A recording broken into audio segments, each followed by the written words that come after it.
नमस्ते. जय श्री कृष्ण. दंडवत प्रणाम. कसे आहात सगळे? आपला आपुलकीचा प्रश्न. सगळे मस्त राहा, स्वस्थ राहा, आनंदी राहा, निरोगी राहा.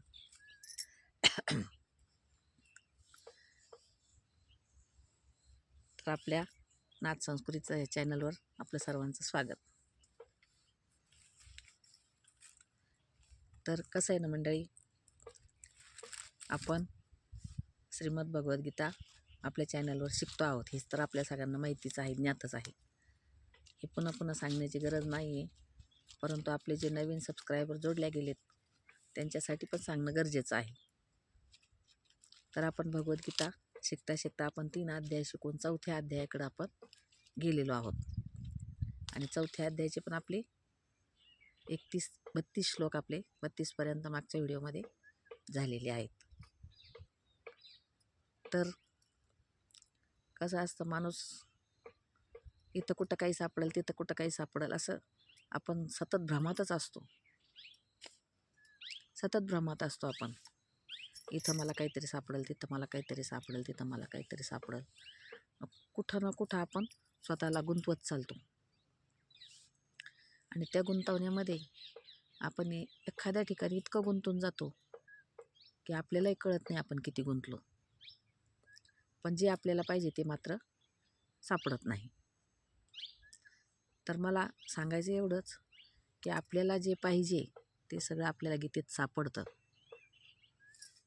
त्याच्यासाठी एक निश्चय करा आणि भगवद्गीता वाचायला घ्या. गीतेमध्ये सगळं सापडतं, दुसरीकडेही सापडतं, पण ते जे क्षणिक सुखाचं आहे ते दुसरीकडे सापडतं. आणि गीतेमध्ये मी ठामपणाने सांगू शकते की गीतेमध्ये पूर्ण जीवन जगण्याचं ज्ञान आहे, पूर्ण जीवन जगण्याची कला आहे, ही गीतेमध्ये सांगितलेली आहे. आणि ते गीतेला आपण आत्मसात करत आहोत. आता हेच बघा ना, गीतेमध्ये पहिल्या अध्यायात अर्जुनाचा विषाद सांगितला, दुसऱ्या अध्यायात देवानी सुरुवात केली गीता सांगायला आणि सांख्ययोग, स्थितप्रज्ञ, आत्मा याच्यावरचं त्याला अर्जुनाला सांगितलं. तिसऱ्या अध्यायात कर्मयोग समजावला आणि 4थ्या अध्यायात ज्ञान आणि कर्म दोघांची पण सांगड घातली गेली. आणि ज्ञान कर्म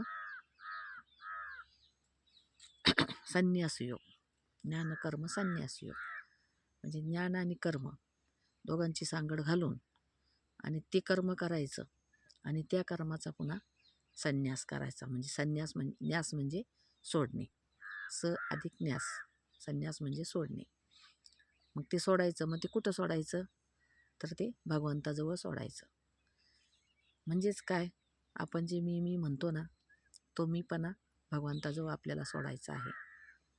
आणि तेच मीपणा, मी केलं म्हणतो ते मी हा आपल्याला देवाच्या पायाशी सोडायचं, हे गीताच सांगते. म्हणून आपल्याला गीता ही शिकणं गरजेची आहे. आता आपण काय केलं आहे, आपण 4थ्या अध्यायापर्यंत जवळजवळ अर्ध्यापर्यंत अर्ध्याच्या वर गेलो आपण 4थ्या अध्यायात.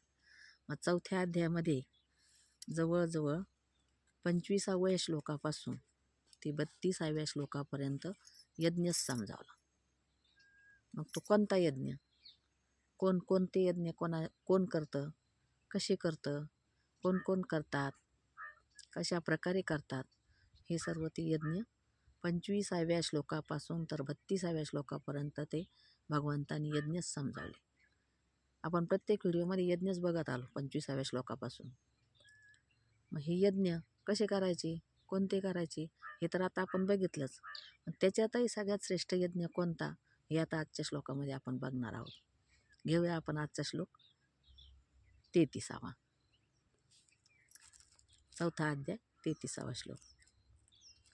श्रेयान् द्रव्यमया यज्ञात्, श्रेयान् द्रव्यमया यज्ञात्, श्रेयान् द्रव्यमया यज्ञात्, श्रेयान् द्रव्यमया यज्ञात्, श्रेयान् द्रव्यमया यज्ञात्, ज्ञानयज्ञः परन्तप, ज्ञानयज्ञः परन्तप.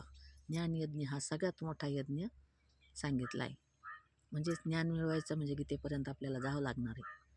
श्रेयान् द्रव्यमया यज्ञ ज्ञानयज्ञः परन्तप, श्रेयान् द्रव्यमया यज्ञ ज्ञानयज्ञ परंतप सर्वं कर्माखिलं पार्थ. सर्वं कर्म अखिलं पार्थ.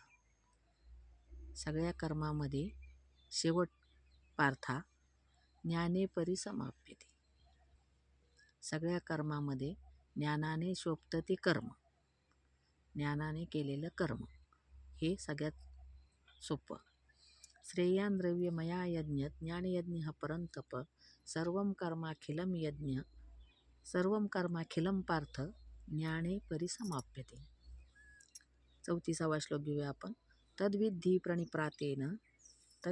प्रणिपातेन परिप्रश्नेन सेवया तद्विद्धि प्रणिपातेन सेवया उपदेक्षन्ति ते ज्ञानं ज्ञानिनस्तत्त्वदर्शिनः. उपदेक्षन्ति ते ज्ञानं ज्ञानिनस्तत्त्वदर्शिनः. दोन्ही श्लोक पुन्हा एकदा घेते मी. श्रेयान् द्रव्यमया यज्ञ ज्ञानयज्ञ परंतप सर्वं कर्माखिलं पार्थ ज्ञाने परिसमाप्यते. तद्विद्धि प्रणिपातेन परिप्रश्नेन सेवया उपदेक्षन्ति ते ज्ञानं ज्ञानिनस्तत्त्वदर्शिनः. व्हिडिओ खूप मोठा होत असतो, पण आपण आज त्याला मोठा होऊ देणार नाही, कारण मोठा व्हिडिओ बघायचा सुद्धा आपल्याला कंटाळा येऊ शकतो. त्याच्यामुळे आपण थोडक्यामध्येच सांगणार आहे. व्हिडिओ आवडल्यास लाईक जरूर करा, शेअर करा, कमेंट करा आणि सबस्क्राईब तर करा. सबस्क्राईब करायला विसरू नका.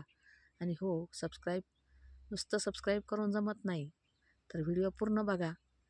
व्हिडिओ पूर्ण बघून मग आवडला तर लाईक करा आणि पूर्ण बघितल्याशिवाय त्याला सोडू नका. कारण तुम्ही सबस्क्राईब जरी केलेलं असलं तरी व्हिडिओ जर बघत नसले तर त्याचा काहीच फायदा नाही त्या सबस्क्रिप्शनचा तुमच्या.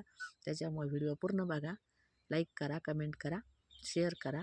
ज्याच्यापर्यंत ह्याची गरज आहे त्याच्यापर्यंत तो व्हिडिओ जाऊ शकतो आणि सबस्क्राईब करत चला. धन्यवाद. जय श्रीकृष्ण.